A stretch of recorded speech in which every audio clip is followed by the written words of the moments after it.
Nearly 30 years in British politics, over 20 years as an MEP, 5 general elections and 2 by-elections fought and lost, 3 disruptive political parties, and 1 big, and I mean big, Brexit victory. Ladies and gentlemen, dare to dream that the dawn is breaking on an independent, united kingdom. It's been one heck of a ride in politics for Mr. Anti-Establishment Nigel Farage. He made the Tories sweat. He broadened UKIP's appeal beyond the Europe debate. And for a man who makes no secret of his fondness for the pub, I'll go for a pint. He sure has stamina. But today, on a special episode of Chopper's Politics podcast, he's got something rather large to tell us. Don't you, Nigel? Well, I do, yes. I mean, I've gone back to where I was in 2016. And much as I support all the aims that Reform UK stands for, I think I've now done my bit. Brexit has happened. There's no chance of it being overturned. And so now's the moment for me to say, I've knocked on my last door. I'm going to step down as the leader of Reform UK. I'll have no executive position at all. I'm quite happy to have an honorary one. But party politics, campaigning, being involved in elections, that is now over for me because I've achieved the one thing I set out to achieve, the independence of the UK. Now, I've been following you around by-elections, elections for the past 10 years. Is this really it, Nigel Farage? I mean, you live off the attention, you love the debate, it's a drug in you when you were having your bad back in 2015 and you're being hidden from the people because of threats to you from people. I mean, you were miserable, and then you could see yourself lift as a person when you go on stage and they all start laughing at your jokes. I mean, it's a drug. I'm worried you're going to shrink away. Chris, this is not retirement. Okay. I'm not packing up. Right. I'm not off to play golf 4 afternoons a week and have half a bitter afterwards. That's not happening. No, I am going to stay involved with current affairs and political debate. There are 2 very big issues that I really want to do battle with. One is the extent to which the Chinese Communist Party is taking over our lives and certainly has undue influence in our country and across the West. And I feel that the majority of the population just don't realize what that threat is. And the other thing that I feel incredibly strongly about, and we call it the woke agenda, but literally the indoctrination of our children from primary school all the way through university, with now a completely different interpretation of history. I see our communities being divided more than ever by this agenda, and I'm very worried about it. And so I want to fight all those things, and I will do that. I will do that through the media. I'll do it through social media, and I have built up over these years quite a considerable social media platform. I've got reach. So I want to go on influencing debate. I want to go on changing debate, but I can do that without going out and fighting elections. So the difference is you can read about Nigel Farage, you just can't vote for him in the future. Well, I think that's right. But as I say, the thing that got me out of business into politics was leaving the European Union. And be under no illusions. I mean, if you're running a small insurgent political party, there is no room in your life for anything else. And, Richard Tice, who so ably assisted me as chairman of the Brexit Party, he is going to take on a massive responsibility. He will have very little time for anything else. It's a heck of a tough job. I think I've more than done my bit. But yeah, influencing debate, I want to go and do that. Running a political party, I'm done. How will people react to this, do you think? Well, some will be disappointed, obviously. I know that. I know that some people will say, we want you to stay on.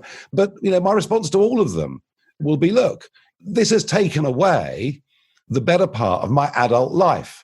Actually, the bit that you see as a journalist, is me sitting in a green room or me being on a stage. What you don't see is actually what it's like to run a political party. Boris Johnson's never done that. Keir Starmer's never done that. When you are an insurgent, anti-establishment group, the people at the top have to raise the money, organise the discipline, do the whole thing. And I'm done. So I'm sorry to those who are disappointed. As I say, I'm not going to go away from fighting the big battles of the day, but I think I can do that through media and social media just as effectively.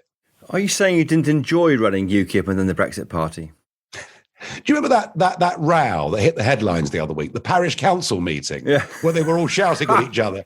It was like that in UKIP every month for 25 years with the NEC. But you had the authority, Nigel. You had the authority. I know, but just the aggro of dealing with it. Look, I had to deal with that.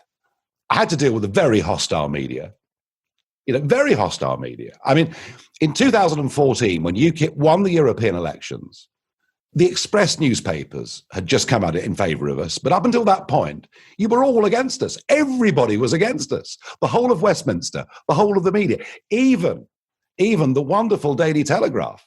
And you know this. I'm not sure against you, but we recognise that you stood for something. You said, don't vote UKIP. You said, your editorial said, don't vote UKIP, otherwise Brussels will be really beastly to us. Look, it's history. It's history. But what I'm saying is, it was a long, hard road. But I'm not whinging about it. I knew what I was taking on. Well, to your credit, you never did. I mean, you never did moan about it. You would just get pummeled, really, by a lot of the Conservatives through our paper, probably Labour, when they realised you were a threat to them as well, which wasn't until later, of course. But you never took any of it personally, which is always to your credit. You just got up, dusted yourself down, and another day was another day, which I think makes you, a bit unique amongst politicians I've met, because a lot of them do hold these things personally, and it never is personal, of course, and you recognise that. Yeah, I mean, I was taking on, as leader of UKIP, I was taking on an establishment view, a consensus view that had been there since the mid-1970s. And that was, we were better off as members of the European Union. And that was accepted by everybody.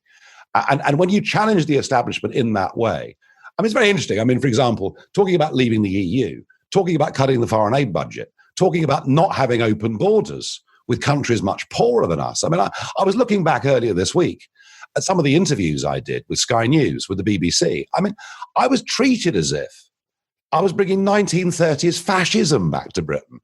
And yet, all of those subjects have now become absolutely mainstream. So I think that I've helped to completely change the political culture in this country.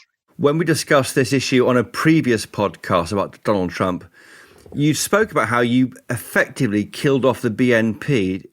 That's right, isn't it? In your mind, that's what you did, because the BNP was an issue. They had MEPs, didn't they, back in the noughties, in the first part of the first decade. Then their support fell away. UKIP stepped in, and you had to deal with that issue, didn't you, amongst supporters? The BNP issue was a very real issue. In 2006, the BNP were regularly beating UKIP in Welsh Assembly elections, by-elections. They were beginning to win council seats, and it was a massive issue. And we had people inside UKIP, people inside the party saying, you've got to do a deal. You've got to do a merger. I even had some Conservative MEPs say to me, you'll have to do a deal. Wow. And I just said to myself in 2006, we are not going to do that. And I was very well assisted by Paul Nuttall, and he and I ran UKIP together for some years. And we said, look, we've got to take this BNP thing head on. And we did. We just said to BNP voters, now look, if you're voting BNP because you're so upset and angry at what's happening to your wages, what's happening to your access to local services, what's happening to your local community, if you're voting BNP, but you don't subscribe to outright racist views, you're doing it as a means of sticking two fingers up but holding your nose at the same time, then come and vote for us. We believe in the values of standing up for ordinary folk, standing up for the country. We're patriotic, but we're not tinged by that racism. And it's really interesting that within months of taking that open public approach to BNP voters, within months, we'd taken 2/3 of their votes. And those that stayed with the BNP believed in the BNP doctrine. And yet, That issue with supporters who had racist views dogged the party throughout. I mean, was that a deal worth doing to get UKIP built up to a significant force? Because it did taint the brand, I think, over the period when you were in charge. Well, only because the media wanted it to. I mean, very simple, isn't it? Only because the media wanted it to. I mean, we were the only political party in the country, not Labour or the Conservatives, who said, if you've even been a member of the BNP, you can't join UKIP. I couldn't have done more to drive that division. And yet, because the insurgency in 2013, 14, 15 was terrifying the establishment so much, there'd be a UKIP supporter who lived in Worcester, who'd put something on the internet at midnight, and suddenly you'd think that was party policy. They were not doing it to Labour supporters or Tory supporters who said and did awful things.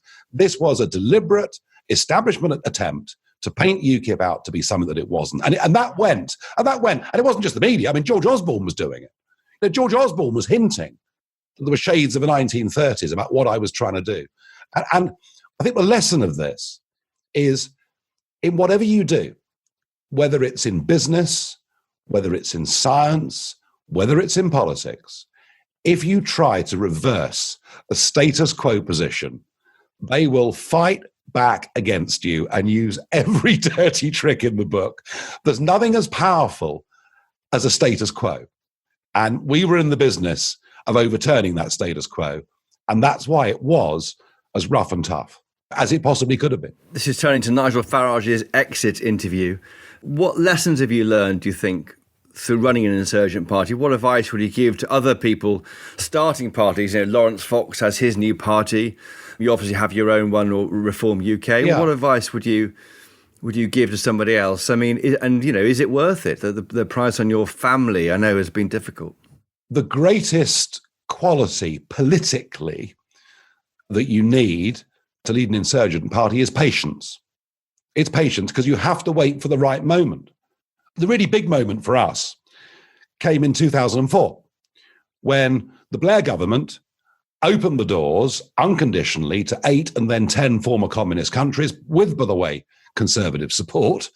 And that led to this ridiculous migratory wave. Yeah, sure. But they said there'd be low tens of thousands, didn't they, coming in? 13,000 a year, they said. And it was a lot hundreds more of than thousands. that came. And it being alive to that change of people's communities that led to UKIP.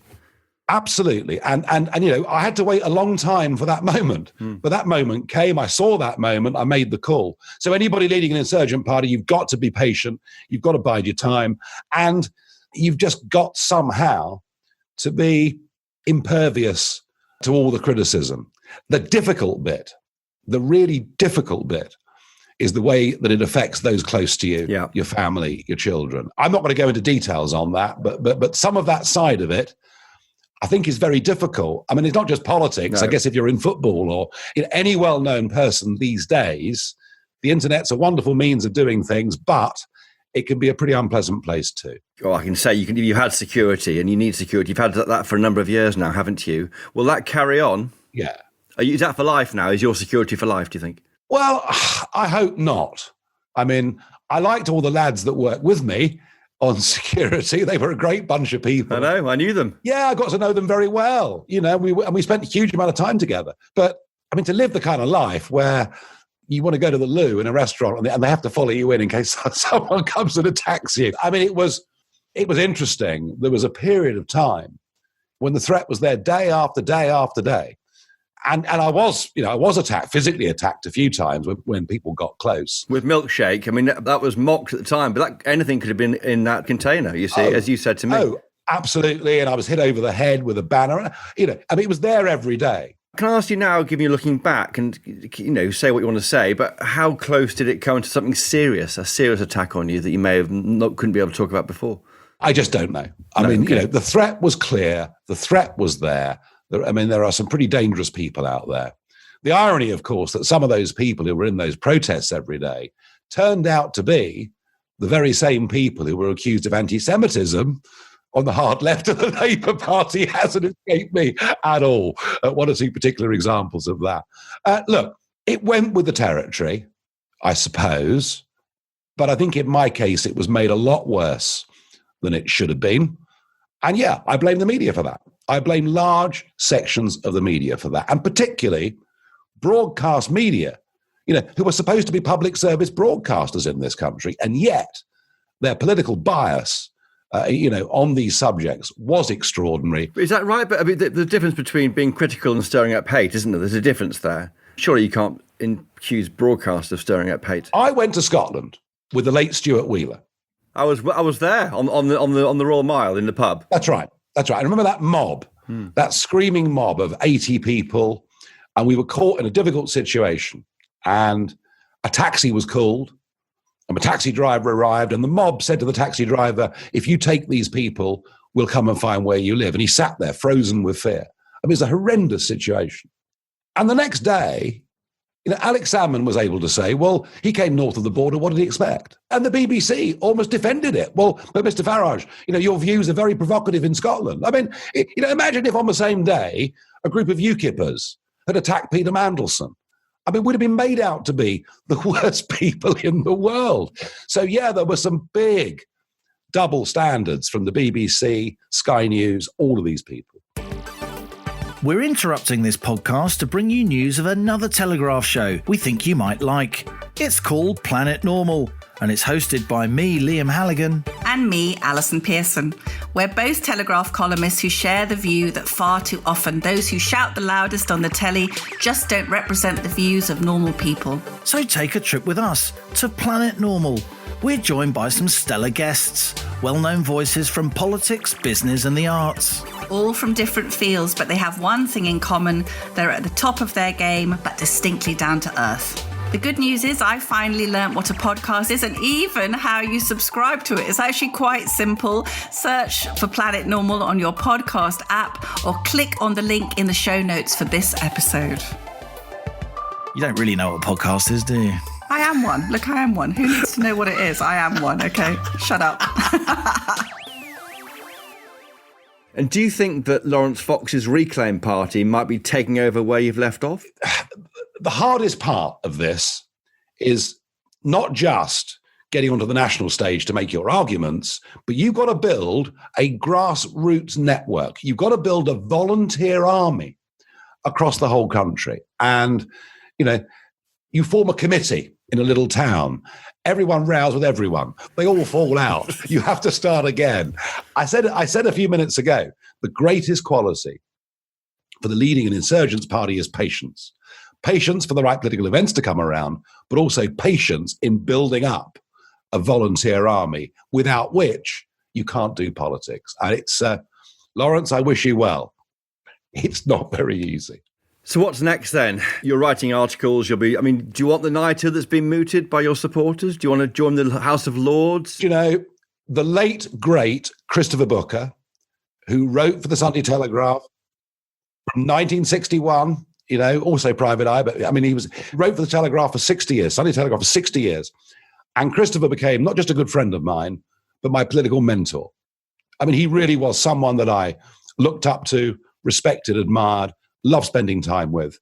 And the morning after I was elected in 1999 to the European Parliament, early morning phone call from Booker. Now, I'm not sure I was quite at my sharpest that morning, but hey. And Booker said to me, he said, "Nigel, I've been watching this, studying politics and current affairs for 40 years. He said, you must decide today whether you're in politics because you want to do things, or whether you're in politics because you want to be somebody." He said, in the end, all politicians divide into one or other category. And I decided on that day that politics for me wasn't about prestige, wasn't about rank, wasn't about position. It was about achieving actual change. And I never, ever, ever forgot that lesson that the great Booker gave me. So the answer to your question is, it doesn't matter. It just doesn't matter. What matters to me, Chris, are when I do go out and about, and I'm going to buy petrol or the papers or perhaps pop to the supermarket or whatever it is, what matters to me are the number of people who come up and say thank you. And that matters far more than any rank And there's a lot. If I've been with you, it happens a lot. It's quite extraordinary. But I mean, I guess I'm not often you're outside having a fag, aren't you? That's why you sit on the street to have a fag. But you do have people. Well, that's true. Yes. Just saying, so often you are outside because you're smoking. But yeah, that's why. The odd thing is that, sort of the upper echelons of the Conservative Party have been convinced for years that I'm the most hated man in Britain. Well, by perhaps 20% of them, I am. But actually, not just Brexiteers, but many people who voted Remain say, look, Nigel, we don't agree with you, but you've always put your argument clearly. You've always been honest with us in terms of what you stand for. So I'm hoping that I won't need security in the future. I'm hoping that life will return to be just a little bit more normal, because that would be a very nice thing. And particularly when the pubs open, please, when the pubs open. And perhaps get on the London Underground for the first time in decades for you, I'm sure, that kind of thing. Yeah, I have to say that's something I haven't done for, 10 years. So, 10 years. If your best friend was Chris Booker, your mentor, who was the biggest enemy you think you made in politics? The biggest enemy.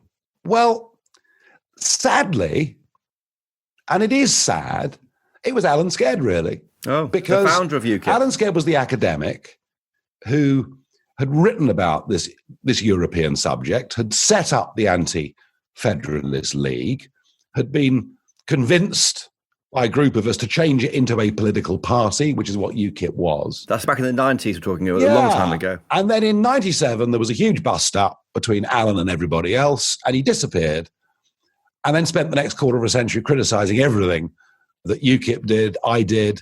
And that was just a bit sad, because he did have the vision that something needed to be done and became our most persistent and consistent critic. And so that, I guess he was our biggest enemy through it all. How do you feel about being, recently I've read a lot of opinion pieces calling you one of the most influential politicians of the past 20 or 30 years in British politics because of what you did. And these are written by people who were your biggest critics during the Brexit campaigns. How does that feel? As I said to you, the entire establishment, the entirety of our political, media and business class had decided we were members of the European Union and that's the way we were going to go. And the only debate was, how quickly do we get to the final destination? And that has been completely turned around. And it was for many, many years, my honour to be the leading figure in that argument. Right up until the referendum was called, nobody else was there, were they? Until the referendum was called, Boris had never called for us to leave the European Union. Nobody had, really. And I want to say this. My honour was to lead it, but it happened because thousands, tens of thousands of people put themselves up to stand in local elections, gave a tenner or 100 quid or whatever it was they could. What the history books will say is that Brexit was a grassroots rebellion. And it was my honour to lead those grassroots. And that's the remarkable thing about it. Without a single person of real influence in this country advocating leaving the EU, we still got to the stage where a referendum was called. And that is a remarkable thing. And how will history judge Nigel Farage, do you think? I have absolutely no idea.